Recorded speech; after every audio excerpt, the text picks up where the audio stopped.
I want to say thank you very much for coming and welcome. My name is Peter McLeod. I'm the principal of Mass LBP. We're a new kind of company which is working to reinvent public consultation and change the way that governments and public agencies try and engage with citizens. Our office, if you don't know, is just at the end of this laneway. So tonight I'm welcoming you not only to our local here at the Jamie Kennedy Gilead Cafe, but also kind of to our backyard. And hope that you'll come and visit us either here, Laura, for lunch, which is a great menu. You can look at it here, or come stop by for a coffee at our shop. This is our second Mass Talk in our summer series, which is dedicated to democracy and the media. If this is your first talk, and I notice many new faces here tonight, you should know that they take place each month, and that it's a series that's intended as a platform for original voices to talk about some of the big ideas that are shaping public life and public policy in Canada. And as ever, it's important that we thank our friends and partners with the Institute for the Public Administration of Canada, as well as with the British Council. Before I introduce tonight's speakers, I want to do a quick unveiling that has actually absolutely nothing to do with democracy in the media. We want to announce a major project that is just getting underway with our friends at IPAC, and it's going to kick off in a really major way this fall. 2017 still seems like a long ways away, but in 2017, Canada is going to be celebrating its 150th anniversary. The anniversary of Confederation will be 50 years out from 1967 and the centennial year. And the planning for this event actually begins now, and it needs to begin now. The planning for 1967 began in earnest in 1958. And so already we're maybe like 1 year behind the game. So next March, we're going to be convening 300 public servants from all regions, all levels of government. We're going to be bringing together business leaders, NGOs to Ottawa for 2 days to spend that time together learning about 1967 and 92, how other countries have recently celebrated major commemorative events, and collectively begin the process of imagining and then planning what our sesquicentennial is going to look like. If you want to find out more, ipac.ca/150, but I promise you're going to be hearing much more about it in the months to come. Okay. So, well, thank you. I'm quite excited. We couldn't get very far into our series on democracy and the media without also addressing the question of the business behind the media and the models that seem to increasingly be coming apart at the seams. Papers across the U.S. are closing. Consolidation has long been the game here in Canada. But with the current recession and the maturation of new media where content comes free, it seems that periodical publishing, at least, is probably the last place you want to be. Our guests tonight have long served in those trenches. They've stared down other crises, and they're surprisingly bullish, I think, about the opportunities ahead. For the sake of introduction, though, I know they're both known to many of you in the room. Doug Knight is the president of one of Canada's largest publishing companies, St. Joseph Media, which brings to you Toronto Life, Fashion Magazine, Ottawa Magazine, among many others.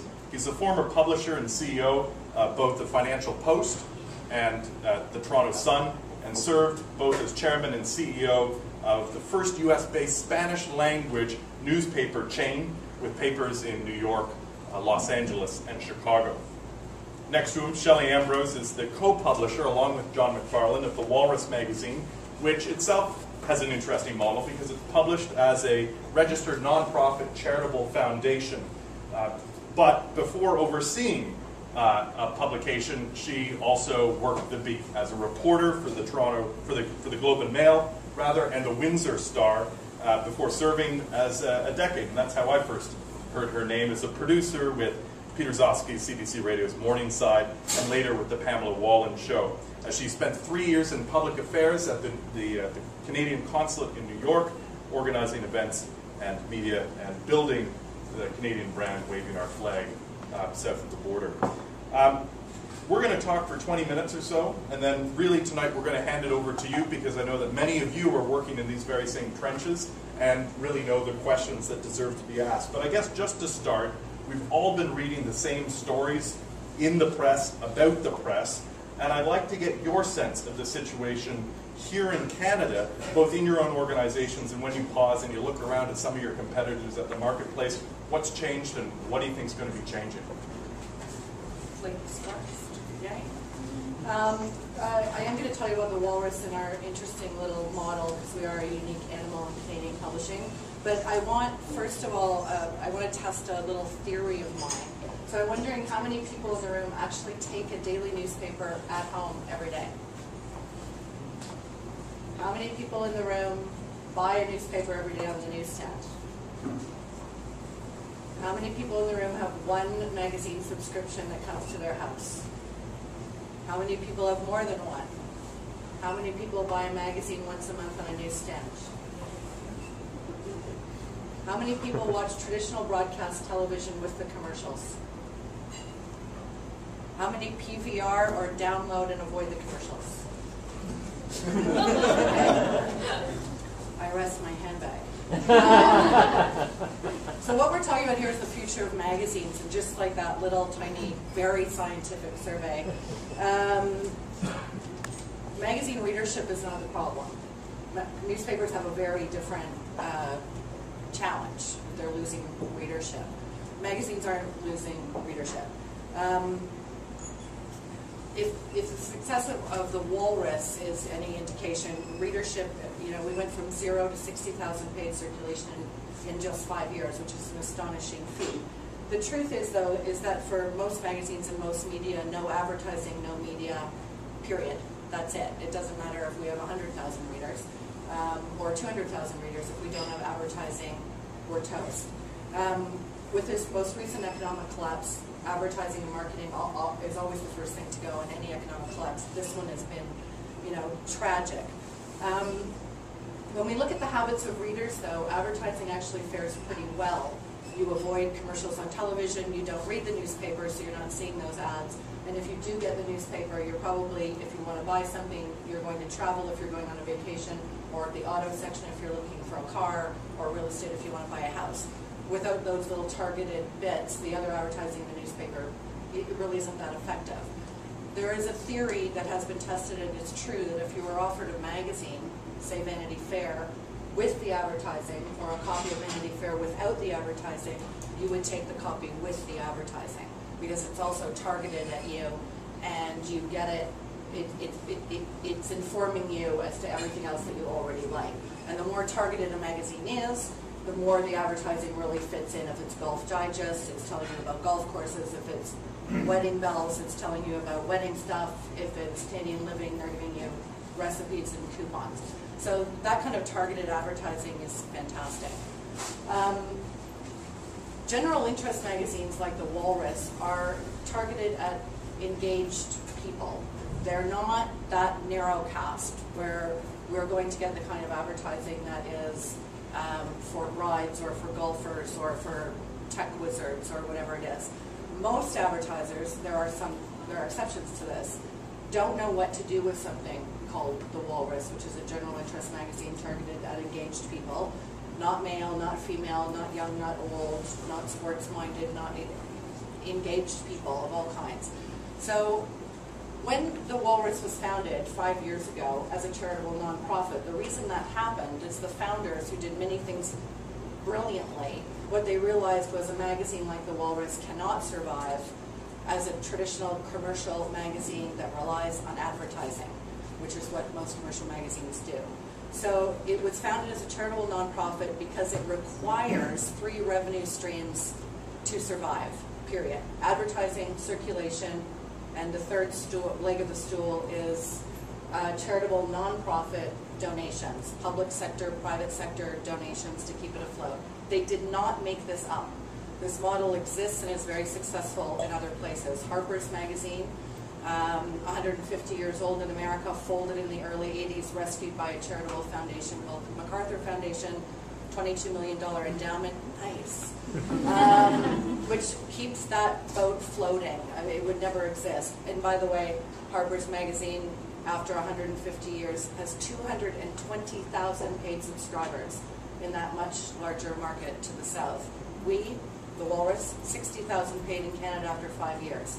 back to the astonishing feat. Readership, fantastic. Advertising, not. So, you know, we need this model. Other magazines in our category, and by in our category I don't mean that everything we do is as good as established magazines as The Economist and The New Yorker and Harper's, although lots of things we do are. What I mean is our category is a national general interest magazine, and we are the only one in Canada. We're not a News Weekly, we're not a city magazine. We are the only one. So our category means those magazines from other countries that try to do what we do. The Economist loses $5 to $10 million a year. It's propped up by its owner, who is in effect a patron of the arts. The New Yorker has, I think, went 20 years with not only not making a penny, but lost money. Cy Newhouse, Condé Nast, that's, you know, his flagship title. He just kept floated it with all of the other titles that actually were making money, the shopping titles. So the model of a magazine where its success is not based on it making money, that is designed as a nonprofit and charity, is not a new thing. And the Walrus, that is how the Walrus is built, and it's built that way for a reason. The other thing that the founders of the magazine did right, a charitable nonprofit, we produced them. We are supposed to, our mandate, pointy-headed as it is to extend public discourse on matters vital to Canadians. We have an educational mandate and an education review committee that makes sure that we don't do profiles of Britney Spears or tell you where to buy a purse, which we don't, and we don't want to do that. But we're also mandated to have only 25% of our pages as advertising. Commercial magazines, 50, 60, 75% if they can, they would, because that's what keeps them going. We can only have 25%. In this market right now, that's not a problem, because I'm not hitting that. It's like that's not a thing. The thing that the founders of the magazine did wrong, and it's a big mistake, is that for years they overspent what they could make in circulation, advertising, and charitable donations. They had a big benefactor at the beginning, and they ran through that pretty quickly. And they also did not have a mechanism to fundraise from other arenas. So by last year, we took the magazine from a $4.8 million venture, which means that's what it spends, to a $3 million venture. It was like drastic cost cutting and all kinds of things, but it meant that the three-legged stool was more realistic. $1 million from advertising, which we had done in 2008, $1 million in circ, solid, and $1 million in philanthropic donations. That's private and public sector, individual, corporate, everything. So it had this new kind of structured model, path to success, and then December happened. Our largest advertiser was GM. Our second largest were other auto sector, you know, other cars. Then we had the financial sector was our second biggest, and then travel. So these are the areas that are trying to reach engaged and frankly affluent Canadians. Half of our readers have more than one university degree. It's a certain sector of society that we say the Walrus is not for all of society, but it is for its leaders, past, present, and future. I don't mean past that they're dead, I just mean all ages. And so our advertising revenue has tanked this year, which means the third, and the third isn't looking so doable. We've lost about $500,000 in ad revenue this year. So even though we may have done all of this right, we still might be a victim of the recession. The Walrus doesn't have an owner. It doesn't have a big corporation behind it. We don't even have a bank loan or a line of credit. So if we're $500,000 in the hole, that's me just not paying people. Me on the other end of the phone with a big stack of invoices. And what it really means is that we have to pay the people who close us down, who can close us down first. That's Revenue Canada. Then it's Canada Post, paper, printing, shipping, rent, internet, phone, salary deductions, salaries. The last people that get paid are our writers and artists, because they have no power and they can't close us down. And because to a number, even though they're starving to death and they are part of our mandate, they would rather we keep our doors open and pay them later than close. And we have been living on this kind of cyclical goodwill for a really long time while we try to shore up the finances. So even in the, I'm going to stop now, even with the three-legged stool it might not work, but every dollar lost in ad revenue is a dollar we have to raise somewhere else, and it's tough out there. It has to be in non-magazine revenue, which is code for money, give me money. Just like our friend Denise Donlan, who runs CBC Radio, says, workplace adjustment is code for tsunami of shit. And that's sort of what is happening. The Walrus is this wonderful model that can exist, is still, as we say, clinging to the ice floe as a charitable nonprofit model. So that's the small. Here's the big. And I want to come back to talk about the relationship between the public sector and public financing for all of this, because that's seemingly one of the big differentiators between the Canadian marketplace and the American marketplace, is the role of much larger charitable foundations where we're turning to the state and the varying roles they played over time. But this was called Big and Small, so let's hear from the big and for-profit end of the periodical publishing market. We're not that big, not that profitable. However, Peter's original setup was what's going on in media today, and it truly is a global phenomenon. It's a really interesting story, and if anyone tells you they have the answer, you know for sure they're lying, because no one really has the answer. This movie is unfolding. But he also said, particularly what's happening in Canada. So I thought maybe it might be interesting to you if I did three little slices. One is, what's unique about Canada in the media world? What makes us kind of tech? And then what's cyclical, because we're in this downturn. We're all talking about it because we're in the downturn. No one was talking about this in 2007 and 2006 when all things were possible. But in 2008 and 2009, we're all intensely interested. So we'll talk about what's cyclical.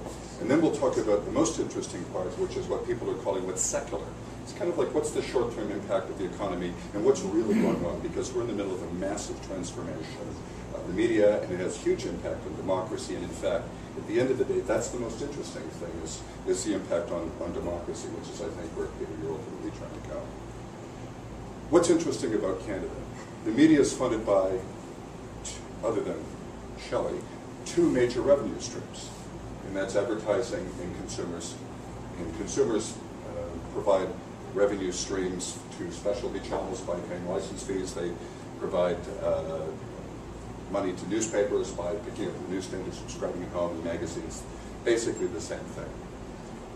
But in Canada, the majority of the revenue has come from advertising for a variety of reasons. So what happens to the advertising market has a disproportionate effect to the media marketplace in Canada compared to any other place. And this is really important because when we get to the third part of this, which is secular, the big transformation, that's about to reverse. So the power of advertising compared to the power of consumer is changing dramatically, and that's what we're in the middle of. In Canada, we actually work with the lowest per capita level of advertising in our world. And that's the biggest thing about people in Canadian media. The reason that people around the world love to have Canadians come and run their media, whether it's in New York or London or France or India or wherever they are, is Canadians are really, really good at doing a lot with very little. And the reason we're really good at doing a lot with very little is that the per capita spend for advertising in Canada in all media, television, radio, outdoor, everything, is about $250. The equivalent number in the United States is over $600. And just to take two random English-speaking countries that don't happen to be sleeping next to the elephant, Australia and the UK, it's $400. So that's the pie we start with. That's the sort of economic juice that allows media to exist. So we're at $250, where the US is at $600, and the UK and Australia is at $400. Very, very big difference. When you get to the magazine world, which is, we can talk about newspapers as well, but the magazine world, we have another really interesting thing about being Canadians. As Canadians, we have ceded our newsstands to Americans. So as part of the whole NAFTA, free trade, and everything else, and frankly, because of the demand of Canadian consumers, 9 out of every 10 magazines sold on our newsstands go to American magazines. The interesting thing about the newsstand is that's where we make really big money, because we can sell a magazine in the newsstand for $5 or $6 a copy, but when we sell a subscription to the same magazine, We're lucky if we get $1 a copy. Big difference in the economics between newsstands and subscriptions. Canadian magazine publishers are the most successful media in Canada at reaching Canadian consumers. 7 out of 10 magazines read by Canadians are Canadian magazines. There is no other media in Canada that's even close to that. I mean, television's like this tiny little bit. When we get to the internet, which we'll talk about in the secular part, only 5% of websites that Canadians, amongst the highest users of the web, only 5% of websites that Canadians look at are Canadian. Just so we understand the difference. So Canadian publishers of magazines are getting 70% of the eyeballs, but they're getting a tiny fraction of the dollars. Canadian consumers, on the other hand, we talk about advertising per capita expenditures, Canadian consumers are spending just as much per capita buying magazines as US consumers and Australian consumers. But Canadian consumers have more choice than anybody else because we have all the Canadian magazines and all of the American magazines on our newsstands. So Canadian consumers are spending $37 a year buying magazines. However, only $15 comes to Canadian publishers.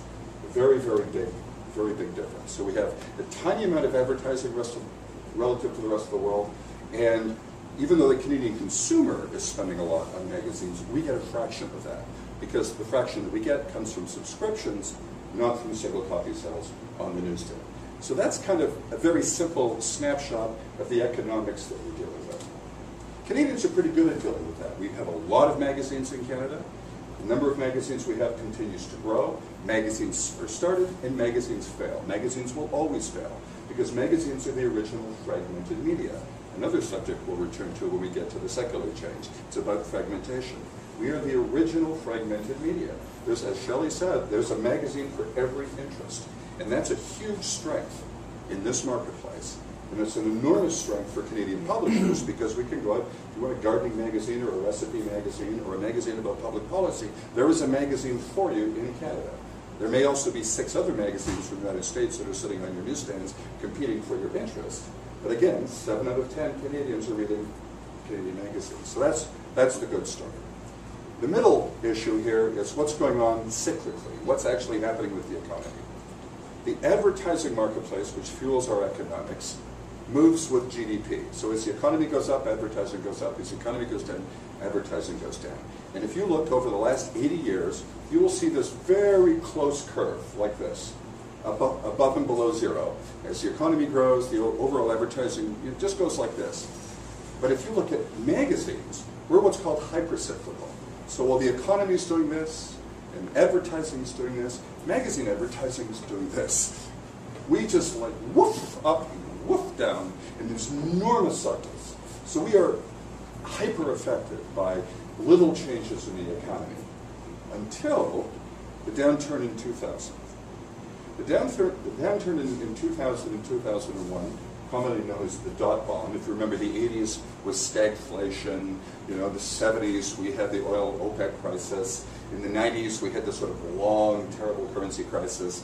But in 2000 we had the dot bomb. So there was this huge pump up of the new economy, and all of a sudden it collapsed.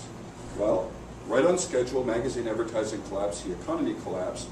But the thing that didn't happen is in 2002 and 2003, the magazine advertising market didn't pop back up in a hyper way. It just came kind of above zero, just above room temperature. And it was fine like that, and we continued to grow nicely. The 2000s, we've just gone through one of the longest growth periods we've ever gone through, literally since 1950. Phenomenally stable, long-term growth, growing 2 and 3% a year. It was really quite nice, all the way up. 2007, it was 7%. It was like regular champagne. Then this downturn happened, precipitated by the mortgage crisis in the U.S., which cascaded into the credit crunch. The credit crunch cascaded into the collapse of all businesses. Anybody that needed credit was squeezed, which led to unemployment. The unemployment effect will last for another 5 years. That's not going to come back quickly. So you get this huge impact in the economy that no longer is isolated to 1 or 2 economies, but it's now completely global because we're a global economy. So now, when the advertising market starts to come back up, we're not going to get that big bounce back that we used to have. We're going to come up above zero. My prediction is probably the second quarter of 2010 will start to, the third quarter of last year was terrible. The fourth quarter was even worse. The first quarter of this year was unbelievably bad. And the second quarter of this year was the worst I've ever seen. I mean, magazines, if you look at the U.S. statistics, down 30 and 40% in advertising revenues and pages. I mean, unbelievable. The worst we had before was 1985 when we went down 19. We thought that was a terrible shock. The next year, we went up 17. So this is, we're talking about unbelievable economic impact on magazines. And it's not going to come back easily. We're going to be another 10 years before we actually come back above the kinds of numbers that we had just before we went into this. So that's the kind of cyclical effect. That's the kind of way that's going. But the bigger issue here, that we had nothing to do with mortgages, nothing to do with the credit crunch. What we're about is the transformation of media. And I think what's happening, everyone's talking about the web. And we should be. It's an enormous story. Absolutely enormous story. But there are some things about the web that are kind of misleading if you're in the media. And my criticism of the media, and I was quoted last year in the PwC study, the PricewaterhouseCoopers study, the media is not about shoving a magazine down a wire. The web, rather. The web is not about shoving a magazine down a wire. The web is not about traditional media having a new means of distribution. And if you think the web is about the media not having to chop down trees, you actually completely misunderstand the web. And you can see that in a lot of ways. First of all, even though there are now 1 billion users of the web around the world, there are 100 million websites on the planet. The top 50 websites in America take 92% of all advertising revenue. The top 10 websites take 69% of all advertising revenue. There are only 2 magazines in America that have more than 20% of their print audience online. I don't mean the same people, I mean the size. So the idea that the web is going to dramatically expand your audience and this is just a great way is false. Because it's not about shoving a magazine down a wire. The web is about tools and utility. Those advertisers who are funding us, 2/3 of the money that they are shifting to the web is not going to the media, it's going to their own websites. They are disintermediating the medium. They actually no longer need the media to do what they do. So the web is not about, oh, it's just a new medium. The web is a new phenomenon. And we're in the howdy-doody stages of the web. We're still trying to figure it out. MySpace is laying off 2/3 of their staff. Murdoch just bought it. I mean, the transformation that's going on the web today and will continue to unfold. It has not landed yet. It's unbelievably exciting. People are making billions, losing billions. But we don't know what the web is yet. But we do know what it's not. And what it's not is an electronic version of a magazine. The headline, it seems to be, in the transformation of media is fragmentation. Because at the same time that the web has been introduced, and the web is sucking up dollars out of traditional media, we've also watched television go from 11 channels to 111 channels to 911 channels. So last year, for the first time in Canada, specialty television had a bigger audience in aggregate than broadcast television. Specialty television had more revenue than broadcast television. Specialty television last year in aggregate made a 25% margin on their money, and broadcast television lost money. It's about fragmentation. Specialty television has channels you can't even measure. The audiences are so small. But that's where the money is. By the way, what does specialty television look like? Magazines. It's about fragmentation. There's a specialty channel for every interest you have. And if you can kind of navigate that interest and get that small audience who are intensely interested in your thing, there'll be some advertising support. But the most important thing that specialty television has is money from you. Specialty television has 2 revenue streams. Broadcast television has 1 revenue stream. And that second revenue stream, the revenue stream from the consumer, is what will make the difference between those who survive the storm and those who are washed away. If you only depend on advertising, I'm going to tell you right now, you're toast. Mass media is dead. The idea that all you have to do is push stuff out there and you can sell advertising to people and that will pay your bills, that model is gone. And it's gone for a bunch of reasons. One is the audience is fragmented, but the other reason is that the price for advertising is collapsing. You can now reach eyeballs because of the web at a de minimis price. The incremental price of reaching an extra eyeball is now 0. And economic theory, I'm sorry, I'm an economist, isn't that terrible? Economic theory is pretty simple here, right? When the incremental cost of the next thing is 0, that's where prices will go. So prices are now collapsing in every medium because you can reach, there's so much supply of eyeball that advertisers can negotiate their rates down dramatically. The only guys who can get a premium for their advertising are the same guys that can get a premium for the consumer for their content. Gee, I'm the only guy that does specialty medical publishing. I only reach 2,000 guys, but those 2,000 people are the most important 2,000 people in that field. And they're willing to pay me $100 a year to get what I'm publishing, and there might be 6 advertisers who might be willing to reach them. That's an economic model that actually might work. But the guy who says, I have an idea for a magazine, and I'm going to go to the Globe and Mail and let them carry it and give it to everybody for free, and I'm going to sell this to advertisers, that model is over, it's dead. There's not one of those magazines that's lasted more than 10 years. Newspapers are in the worst of all possible worlds. Newspapers are kind of the department stores of media.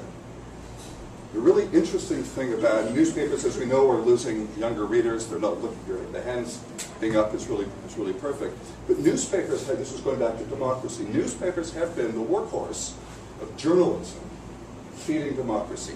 Broadcast could not exist without newspapers. Broadcast does not have enough resources to pay for the journalism that newspapers produce that broadcast leverages off of. So the issue here is not how do we save newspapers. The issue is how do we save journalism. And going back to people who've studied the transformation of new media for hundreds of years, Harold Innis, one of the only Canadian geniuses that exists, Harold Innis talked about the monopoly of knowledge. And what we have going on right now is a shift in the monopoly of knowledge. Newspaper editors became the priests of knowledge in our society. They were the gatekeepers of knowledge. So before the Gutenberg press, the priests were the gatekeepers of all knowledge. Literacy was infinitesimal. If you weren't a priest or a monk, you had no access. You certainly didn't read Aristotle or Plato, never mind the Bible. The priests controlled all knowledge.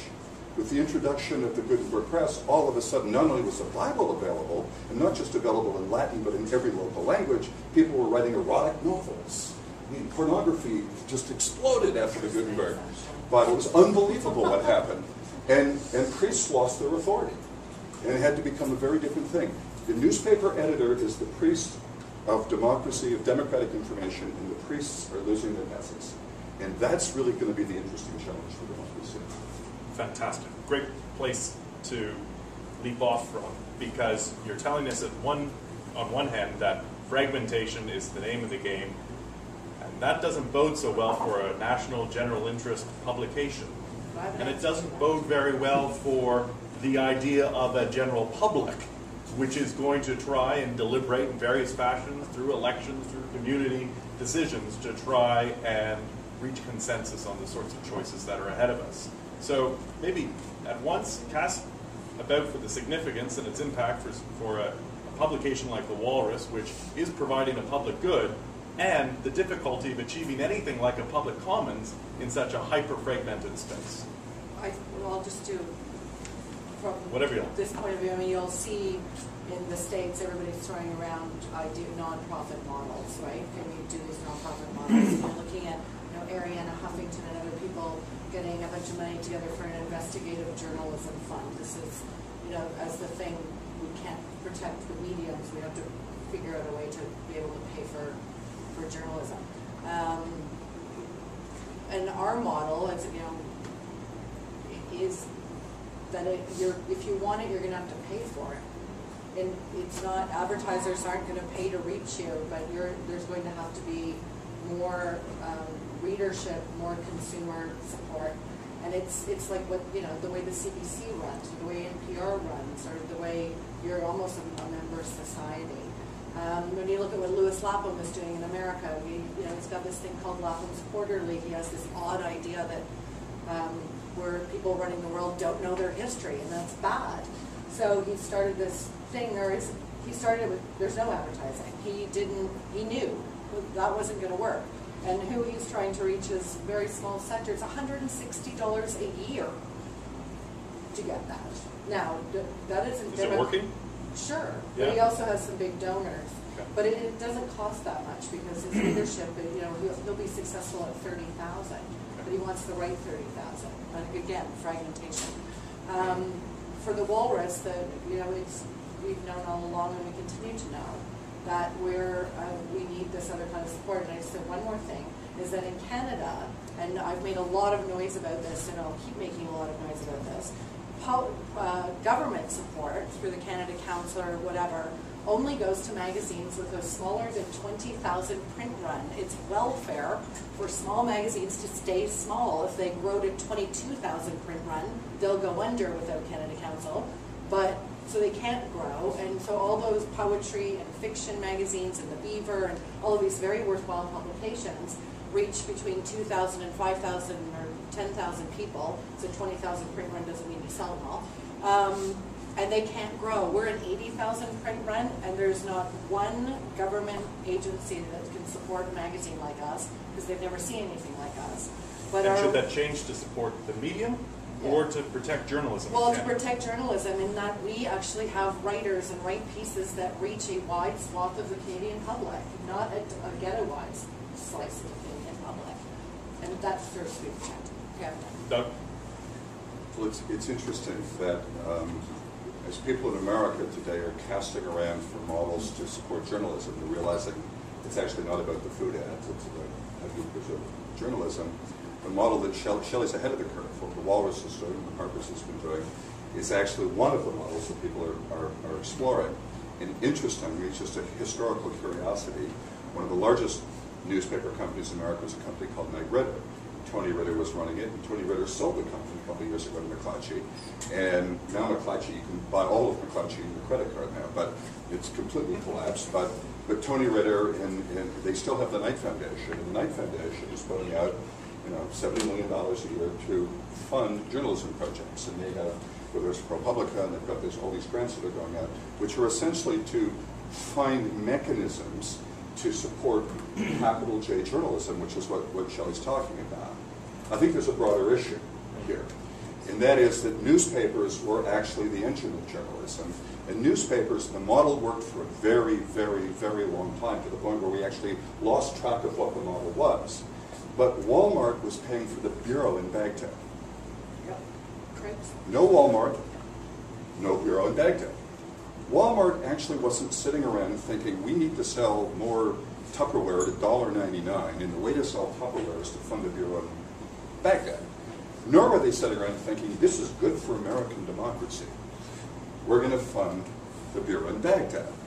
They were saying, we need a bunch of eyeballs, because we need to sell the Tupperware. And the newspapers had the eyeballs. Unfortunately, the readers of the newspapers, because they were the department store of media, most of the readers actually weren't reading the stories from the bureau in Baghdad. They were winning their awards, their Pulitzers came from what they did, but a tiny, tiny fraction of the readers were reading their editorials, were reading their international coverage. The readers were reading the comics, the horoscopes, the lifestyle stuff, the recipes, and this model worked. It was a department store model. It worked. Money came in one side, completely disconnected from the cost on the other side, but there was more money coming in than money went out. People made a lot of money. Some of the richest families in America today are still from old media families, but there was a complete disconnect between why the money came in and where the money went on the way out. That model is breaking down, and in the way democracy now, with the internet as one of the prime drivers, there's this huge push for transparency, and with transparency comes a more direct connection between money in and money out. You can't get away with the kind of e-health stuff that we just witnessed, because money in, money out, it's not like, let's put money in the top and let's get great electronic health records out the bottom and not worry about what happens in the middle. People actually do care about what happens in the middle. They really care a lot about it. That $1.67 cup of tea should have been $1.52. They overpaid, they're out. It's important that the connections work. And that transparency means that the kind of fudgeable model that we've had disappears. So we now actually have a direct connection to make democracy work. Those people who are interested in public policy are a tiny majority of the population. At the level of long-form journalism, but even in newspapers when they did short stories, it was still a tiny proportion of the population. And I spent 30 years doing research on how people read newspapers, and I'm here to tell you, it was a tiny, tiny proportion of the population who read the capital J award-winning serious journalism. That stuff is now all out in the open. And making the economic equation work is going to be the challenge. Again, I just want, I'm actually going to make Doug explain this, just to go back like 9 sentences.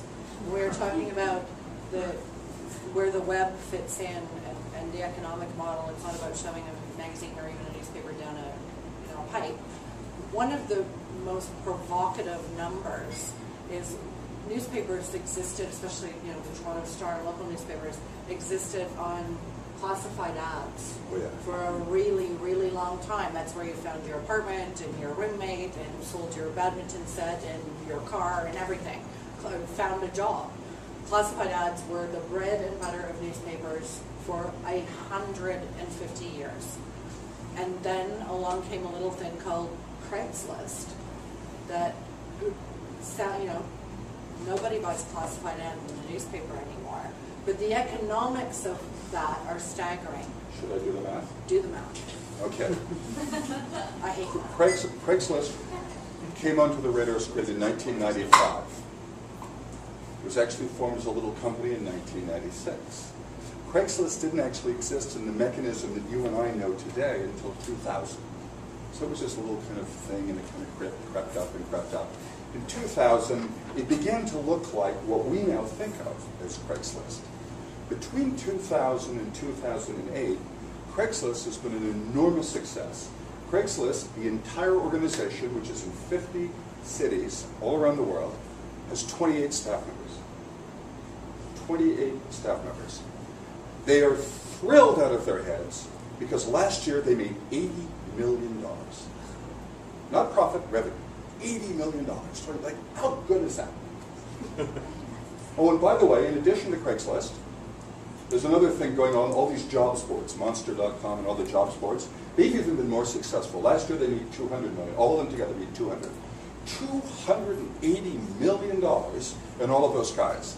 Except, between 2000 and 2008, classified advertising in America alone has gone down $10 billion.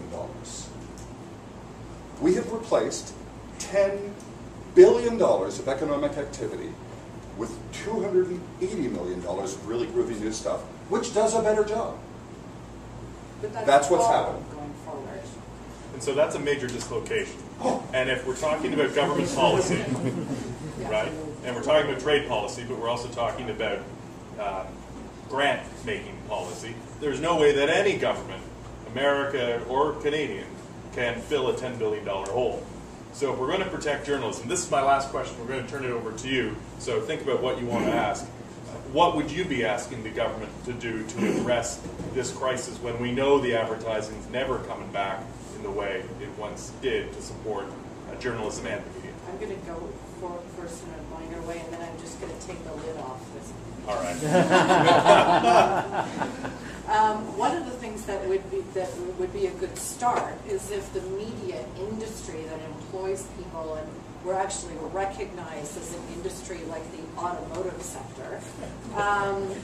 Well, not necessarily that. I mean, but more people have lost their jobs in the media in the last 2 years than in the auto sector and forestry put together. This is an economic engine. We are back to a tsunami. We're back to a tsunami of shit. Yes. So we are not only do we pay people and people pay taxes and buy things like all of those other things, but there's also an idea that some media like us, that we're a charitable nonprofit arts organization as much as we are a media company or a media company, but the government actually has no mechanism to recognize magazines as an industry. We're actually part of culture. So you've got Industry Canada that deals with industries, and you've got the cultural things like Heritage and Canada Council, and we're not an industry. There's no mechanism for us all together to actually address these giant transformations in our business, because the people who run Heritage, bless their hearts, and Canada Council and all of those things aren't dealing with businesses. They're dealing with nonprofit arts organizations, which some of us are, but that's rare in this business. Industry Canada does not deal with us. Okay. So move the file would be the first recommendation. Take it That's seriously. dangerous for me because I also need heritage. Right. But it's, as an industry, you actually, everything's more complicated. The government complicates things in different ways. It's more complicated than they realize. Right. And you can actually phone up the industry minister and they say, call heritage. And you call heritage and they go, you don't fit in here either. Okay. Okay. Are you sure you want me to go on this? Go for it. First I was of all, being nice. First of all, government money is your money. Yeah. And mine. It's your money. There's no thing called government that we're being unfairly heard. There's a big tit to suck on that we haven't just got our share. Mommy, I want more. Don't give it to my brother. It's your money. There is no way that government should be funding any media at all unless you think it's a good idea. Period, over. And I don't think you should think it's a good idea if all we're doing is protecting the past. Oh my God, we have to save newspapers, or we have to save magazines, or we have to save this, or we have to save that. If it's about playing defense, that's a waste of money. And I don't think you should be spending your money on that.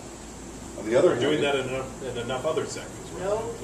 And I would argue that big mistakes are being Now made. we have a garbage strike. But let's just think about We'll connect those dots later. I think if you go back to the first part, the Canada-US thing, like there's kind of an appetite in Canada for Canadian voices and Canadian choices. The Canadian people have already stepped up, and we spend an awful lot more supporting the film industry, even though the film industry's share of eyeballs is de minimis. Canadian people's support of the film industry is like 100 times the support of the magazine industry. The Canadian people's support of the television industry is 200 times the support of the magazine industry. Canadian public support of the newspaper industry is not very much, actually. There is some support for community newspapers with the PAP program, a program that predates Confederation, but it's not very big. $40 million. It's a rounding error. So I would start with the premise that it's not about playing defense. It's not like, oh my God, we have to protect newspapers or we have to protect magazines. I think it's about what the Canadians want. What do we think is important? And what role does public investment play in maintaining that? We may decide that having an automotive industry in Canada is a pretty important thing for a variety of reasons, not just employment, but for the technology development and the high skills and all of the ancillary jobs that come with having that. Do we really want all of our cars imported from China, which, by the way, will be the option, or India, because America's ahead of the game? I mean, is that the way we want this to go? Or do we think it's important to invest in some version of that industry? And what does the future of that industry look like? And like Gretzky, do we, go where the puck's going to be or where it used to be? I mean, we may make that decision. We may decide that being in the airline technology business is a really important business for the economy to invest in, because every dollar that we put in throws off $10 on the way out because of all of the side benefits. Those are good arguments to make, and there's a role for public investment in employment and technology and all kinds of things. When it comes to media, we have this whole other thing going on. Cultural values, to be sure, but to your original point, democracy. And how do we ensure that we have Canadian voices and Canadian choices? And it seems to me, if there's going to be public investment in media, it shouldn't be protecting the past. It should be investing in Canadian voices and Canadian choices and finding mechanisms that actually ensure that that's what the goal is, as opposed to, oh my God, we have to keep the Toronto Star alive, or we have to keep the Calgary Herald alive. I got to ask what those mechanisms might be, but I also really want to get to the floor here. So, yeah, Leslie. I'm wondering if you could comment on the other side of the equation, which is to say, do you see any benefits to the fact that these publications appeal to a coterie audience in terms of the content that you're able to support? Do you find that there's more freedom to publish pieces that are more avant-garde in content or more experimental and may appeal to a smaller segment of the population? And is there a way in which this may not be adverse to democracy? Because, you know, if you take a medium like literature, for instance, which in the mid-18th century was mass media, but by our day it's become a high art form. It's become, I mean, if that whole binary hasn't totally collapsed between high art and pop culture. At any rate, it's a medium that appeals to a distinct segment of the population, yet still, I think, can get ideas out there and change things, even though their effects may not be immediate apparently. It's an interesting historical parallel. The medium can have a belated effect. I'll give a short answer, then Shelley can elaborate. I think there's nothing the matter with fragmentation. That's it. That was short. That's my answer. Never seen that before. I think one of the reasons why you need a wide range of media and independent media is so exactly what you're talking about can occur. And if you end up in a fragmented audience where you're doing some form of high art or something that's narrow, and your audience is going to hit 5,000 and that's it, and they can support that model, that's fantastic. If you're an independent like we are, and we have a giant, wall, glass as it may be, between church and state, our advertising, our funding does not direct our editorial. Our editorial is very separate. Jeremy, is that true? Even by asking that, Have you violating the me? boundaries. Jeremy's our senior editor. So if you can have that kind of independence to publish all kinds of things, and you can find your audience, then that's a perfect world. Okay. In some ways, though, doesn't fragmentation separate us as consumers from each other? It's a very good question. I think it's weird because I used to, gone are the days where you hang out around the wireless drinking Ovaltine and listening to, what happened. But I do think even growing up, and generations now, I think are 2 and 3 years apart, technologically speaking. Those of us who heard the Hockey Night in Canada theme on Saturday night knew all was right with the world. Even that has changed. And there was a sort of a collective. There's a weird kind of collective now that, I don't know, probably most of you have seen the T-Mobile thing at the Liverpool train station. They're ripping off. How many people have seen that? How many people here have seen? Or know about what we're talking about? Oh, well, that's interesting. That's Okay. very interesting. Okay, so they go and look at it on YouTube. But they staged a commercial, an improv commercial in the Liverpool train station in London not long ago. And everybody started dancing at rush hour, and it was, they did about 9 different kinds of music, and it was actually, they had real citizens leaping in, and this goes back to... Let me add one little moment here. They staged this thing with a bunch of cameras. Yeah. So this spontaneous dance thing broke out in the train station, in Liverpool station, at rush hour. They filmed it. They ran it once on television as a commercial. It has now been seen by 15 million people. No, it's been downloaded 15 million times. So this One is, again, commercial. T-Mobile isn't going to be buying an advertisement in the Walrus because they don't need to, because they're just getting their own stuff out there. But they're, yes, in a weird way, things like CBC bind a nation together, but only if you listen to the CBC. Newspaper headlines used to bind a nation together, and the whole extra, the war is over. There are all of these moments.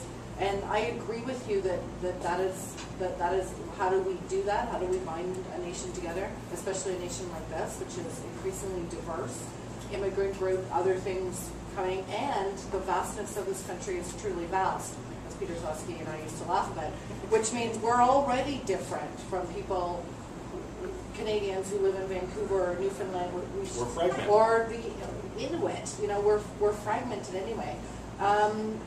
I don't have an answer for you. I agree with you. Fragmentation produces more fragmentation.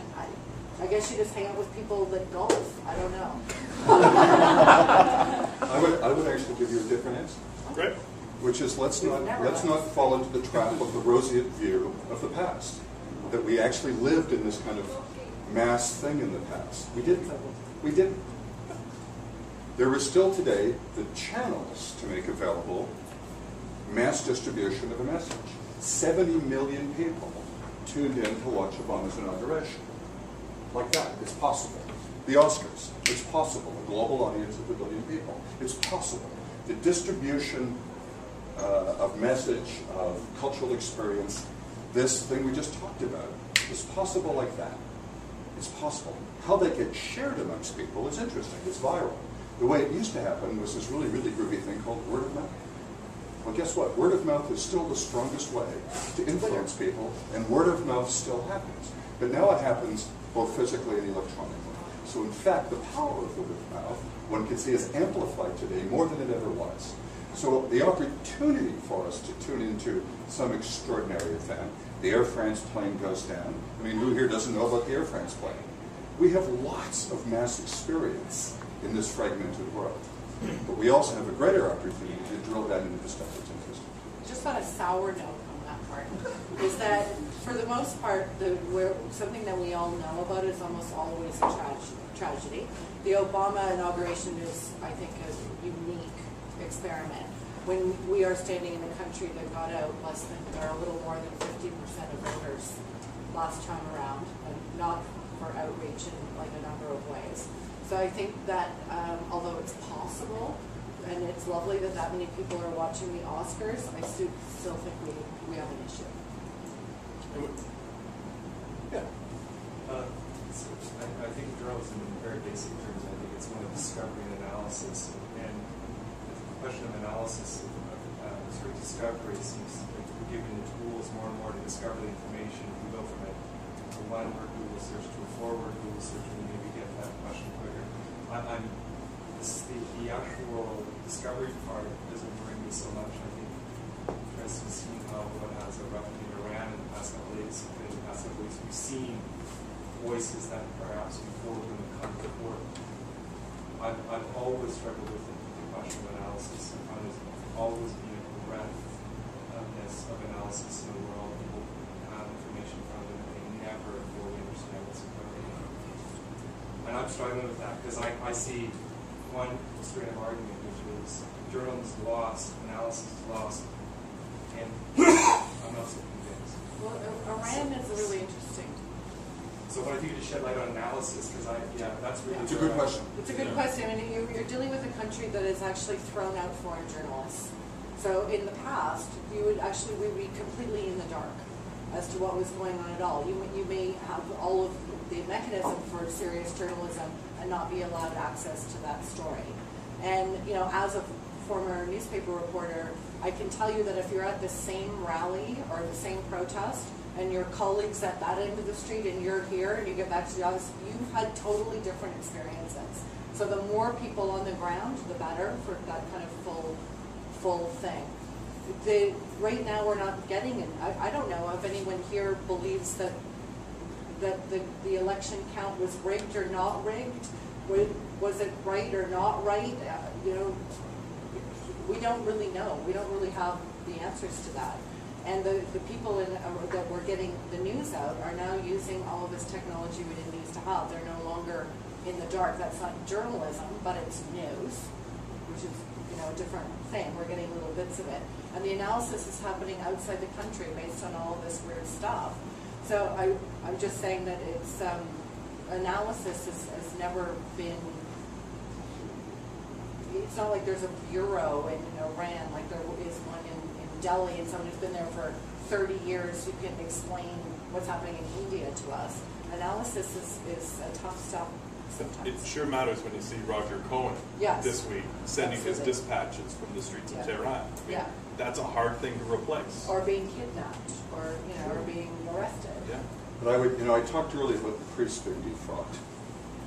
The priests being defrocked. The newspaper editor being the gateway, the control mechanism. So, I mean, if you go back to, I don't know, the reporting from the Second World War, or you go to Korea, or you go back to JFK in Dallas, there was a certain kind of gateway that putting the facts together and then doing the interpretation and the analysis was controlled by a very small group of people.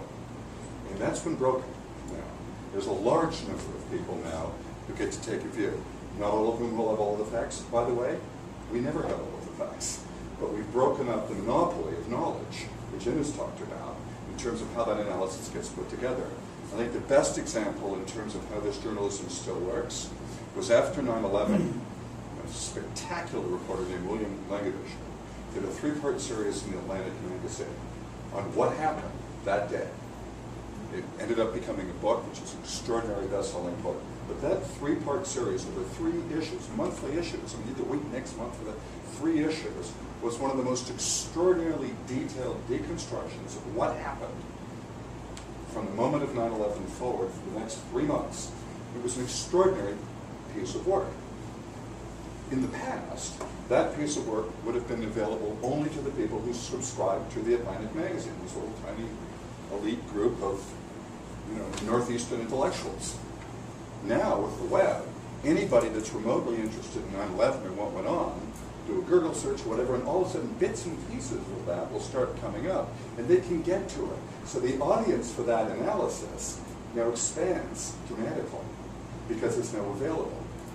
Our problem, I think the flip side of your problem when you talk about analysis, is how do you as a consumer evaluate that analysis? I mean, last week a new book just came out evaluating the roles of Roosevelt, Churchill, and their 2 generals, masters and commanders. It was reviewed in the New York Times Review of Books. It's like, I'm sorry, but we're like a long time after the Second World War, and they're still arguing about what actually happened. So analysis is something that's kind of, we get, A, it changes over time, B, the facts kind of shift, more information comes available, but we as consumers, who are paying for this, hopefully over time, we actually participate in this now. We actually have to decide, does that make sense or not? Do I believe that or not? Does that hang? We're not saying we don't need it. We're a participant. But we may be going somewhere else for our first draft of history. The first draft of history is now multiple iterations. Further questions? Yeah. So some forms of journalism are really cheap now. Like, I have a blog. Excellent. So I don't have many readers, but I could. And other forms of journalism are very expensive, like having that Baghdad Bureau.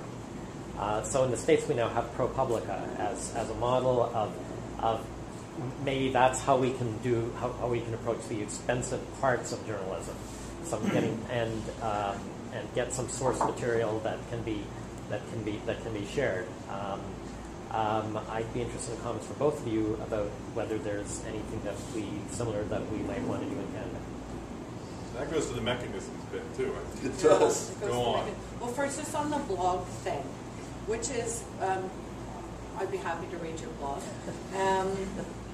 But if you're reporting on Baghdad from home, I'd like to know you're at home.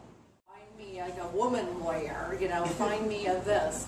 And we always made the mistake of going to people to talk about what they were, rather than we're doing 3 dentists and one of them happens to be a Muslim woman. No, we always had to talk to the Muslim woman about being the Muslim woman. But, and we were constantly trying to reach into other communities. And I think the blogosphere and all of that is one way that you can get a whole varying viewpoint.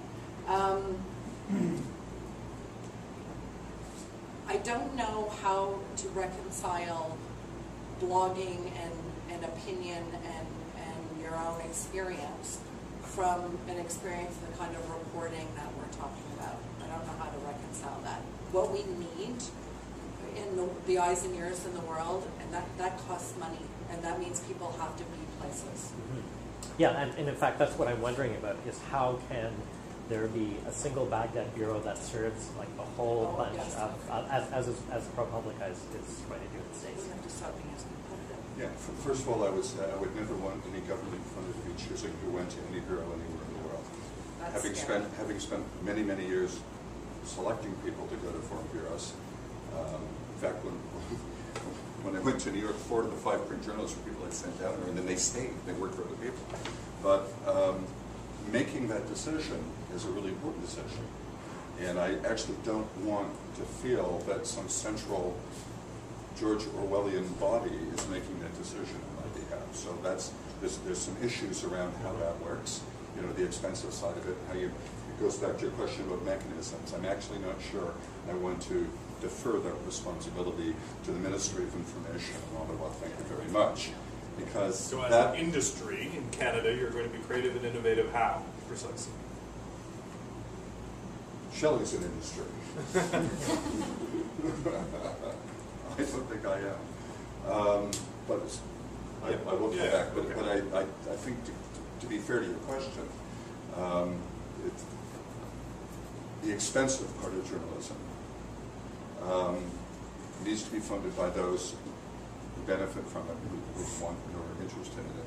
And it's actually, oddly enough, not as expensive as we think it is. And that was the final message I wanted to give. You know, Walmart was paying for that beer in Baghdad. It's not that expensive, okay? Like you could, the guy you send to Baghdad, A, he's single or she's single, don't have a family. They've got, they're camping in with I mean, you can, you know, pick up the backpack and they're doing this stuff. I mean, you know, my daughter going to school in Europe probably cost me more than a reporter in Baghdad schlepping around and chasing this story. So it's not that expensive if there's value in this Unless connection you're in and a you war want to do zone, it. security, Okay? armored vehicle, paying off people. And I'm not talking about CBS with the satellite link-ups and the, you know, and all that stuff. That's expensive. But if we're just talking about journalism and the technologies now, the sat phones and the, you know, the Twitter and all that, I mean, it's not as expensive. It's courageous. It's risky, but it's not that expensive. Print's way less expensive than television for obvious reasons. The technology. And the whole idea of the Ministry of Information actually generally becomes the Ministry of Propaganda. And one of the things we all know is that to secure a democracy or an emerging democracy anywhere around the world is you have to secure freedom of the press. Period over. So you don't want to go backwards here. We already have that. But I mean, let's not even talk about Baghdad for a moment.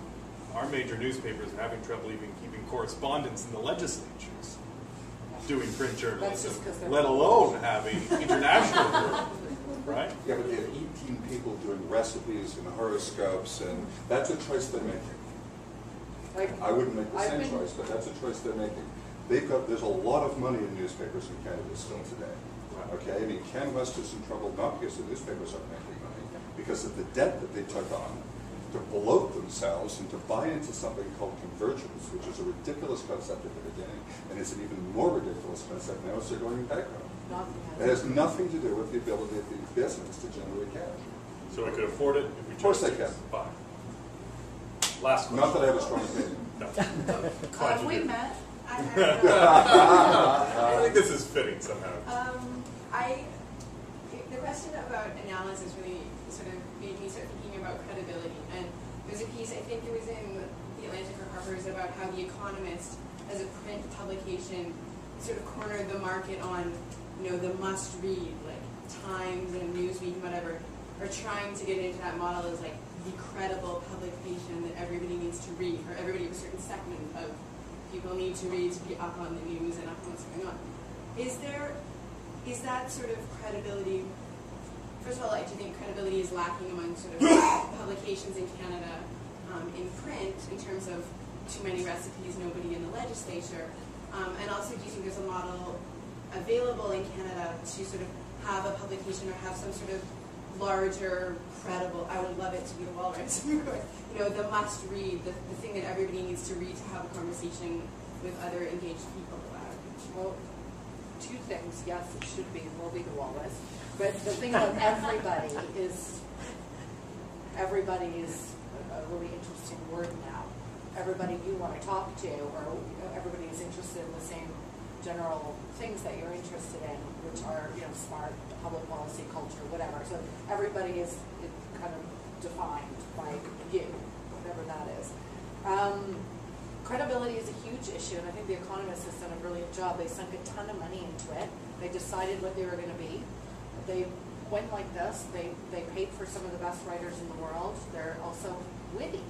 I mean, they don't take themselves that seriously, although they take their work very seriously. And they have a fact-checking department, which, as you know, so do we.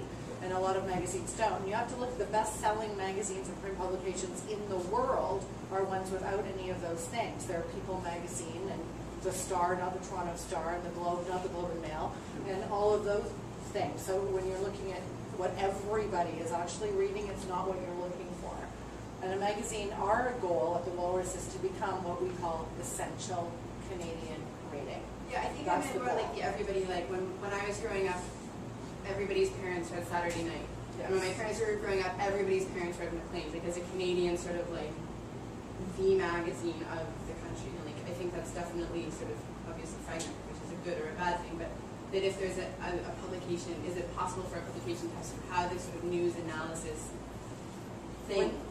The publication of record. Yes, there were far fewer publications now then, and far fewer choices then about where you would get your news and that kind of analysis or critical thinking. There are many more places probably now. Is that possible? I sure hope so. But the other thing about the Walrus in our own circumstances is we've learned not a single penny for marketing or all of those things. And Saturday Night, when Saturday it Night died, and Maclean's, neither of those magazines made money. Maclean's never Ken made White any says money. it's a Rogers, Sorry? Ted Rogers Ken White has said kept it McLean's made a alive. profit since he's been there. No, Ken White is right. He's only been there 2 years. No, Ken White is right. But we're talking about back when Claire was a child and her parents at home were reading. At that time, when Maclean Hunter owned Maclean's, it did not make money. It was funded by Maclean Hunter, but it was a continual money loser, as was Saturday Night. Maclean's transformed into making a bit of money, and it's kind of flirting at the moment, as in the same way that the New Yorker did. The New Yorker lost money for years and years and years, and then Cy Newhouse took it over, and David Carey became the publisher, and the New Yorker all of a sudden started making money. And one of the ways both magazines started making money was they decreased their circulation. Circulation costs a lot. No, Everything else anyway, was the same. to go The back only to- thing they did was decrease their circulation. To go back to a really earlier comment when Doug was saying that we make more money off you at the newsstand, that's true in a kind of dollar for copy issue. But subscribers are traditionally more valuable because of the old advertising model that looks at subscribers as loyal readers who will spend more time on a page and actually open the magazine and deal with it. That's also something we're struggling with, is we used to always think it was, more subscribers are better, longer renewals are better, we lose money on every subscription, but the eyeballs are better because they'll bring in more advertising dollars. Not so certain that's the truth anymore. But the math is huge, though. The magazine industry in Canada is a $1.3 billion industry. If we had the same economics on a per capita basis as Australia, it would be a $4 billion industry. America takes $500 million, a little more than $500 million a year out of Canada, just in newsstand. $500 million. The rest of the difference comes from the fact that we have much lower per capita advertising. So these are big, big numbers in terms of this very small magazine business that we work in. Last thing. Send us all away with something to read. What's the media that you're watching most, that you admire, that you think they're doing something interesting that we should all check out, besides the ones? I was going to say the Walrus. Well trained. Yeah, very good. Exceptionally well trained. Yeah. Bizarrely, I still get a great amount of value out of the New York Times. Yeah. I don't know, honestly, what I love this, and the interns have seen me do this before about who gets a newspaper at home. But I don't know what I'll do without a newspaper, or two newspapers at home. And I'm like, please somebody read the Sunday New York Times so it will stay. I mean, really. I don't have to tell you about where you're already getting news. I will be disruptive and say that I have become a huge fan of the aggregators, even though they're stealing intellectual property rights, so we should be against them in every possible way. But if the priests are gone, the priests have become curators. They now actually curate, and you still need an editor. And the only thing that we do that's unique is create a relationship between an editor and a reader. And you can't chase a reader has to be compelled to come to you. And the editors of the aggregators have become the curators of choice at the moment, because they, through whatever mechanisms they're using, whether they have staff or they're doing it individually, are actually going through the entire world of stuff that's available in whatever stuff you're interested in, whether it's politics or media or whatever your drug of choice is, and they bring stuff together, some of which you would have gone to anyway because it was in the New York Times, some of which you never would have seen because there was some tiny piece in the Podunk Daily. And that, to me, I mean, I have become a complete addict to some of these curators, some of the aggregators who do a really, really good job. What's your And aggregator of choice? To me, that's really disruptive. I don't have one. I can't have one because I'm an aggregator of aggregators. So in the media world, I've got Media Bistro, and Media Post, but I've got Pointer and Drudge and Politico, and I mean I've got a dozen I go through first thing in the morning. I just go. Now the problem, of course, with that is that they're And I love aggregating media that was paid for somewhere else. So The economic model doesn't he make will any not be sense. able to satisfy his drug habit if the New York Times isn't doing what it's doing. But what in I'm the talking current about is the economic consumer. model. Yes. You have to go to the consumer paying, and that's where I'm finding value as a consumer. The other thing I love, and this is like more new media, is, and I forget what it's called because it's just on my bookmark as the headline, that shows you it's a big map of the world every morning, and you can just run and it shows you the headlines of all the newspapers around the world, like, Duluth or Paris or, Anyone know the name of this thing? It's Media It's a Map. Google. Media It's a Map. media Media map. Map. I just And you can go to it's Canada, bookmarked you as can go to headlines, India, you so can go I to the forgot UK. what it was It's actually. fantastic. And it's amazing. You can just get up in the morning and go, what are they saying about this? Like all over the world in 2 minutes. And they show you the real front page of the newspaper, which again will not actually be an issue if there aren't any. So work hard. Yeah. Thank you very, very much. This has been a terrific discussion. Thank It you.